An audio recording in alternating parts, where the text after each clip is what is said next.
LeBron James, Anthony Davis and Dennis Schröder are back, and look reasonably healthy as the playoffs approach.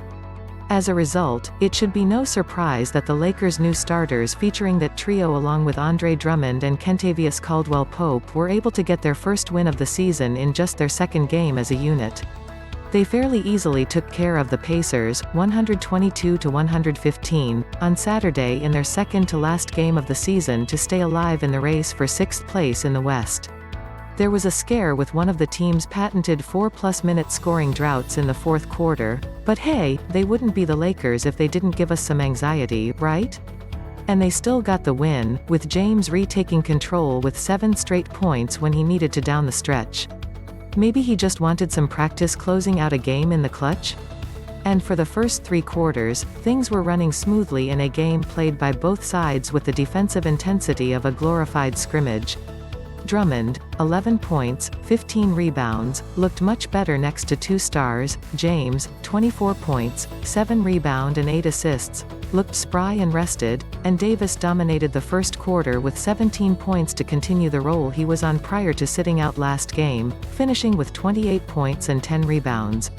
It was against the shorthanded Pacers, but that group looked so seamless together for much of this game in just their second appearance as a unit that it's perhaps no wonder you have teams like the LA Clippers openly tanking to avoid a possible matchup with them.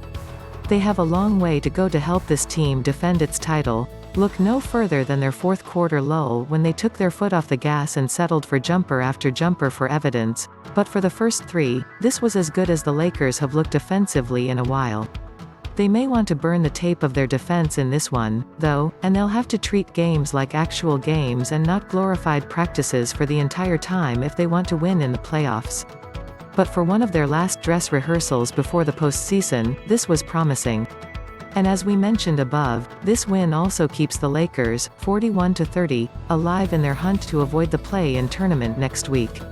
They could still pass the Portland Trail Blazers and get to the 6th seed in the Western Conference if both won. The Blazers lose to the Denver Nuggets on Sunday at 6 p.m. Pacific Time. And 2. The Lakers beat the New Orleans Pelicans in their own final game of the season on Sunday at the same time. The Nuggets would not appear to have a whole lot of motivation to send the Blazers to the play-in and set up a playoff rematch with a Lakers team they don't match up well with, but we'll see what they decide to do. If just one of those above events don't happen, the Lakers will stay the 7th seed in the West and participate in the play-in this coming Wednesday, May 19th.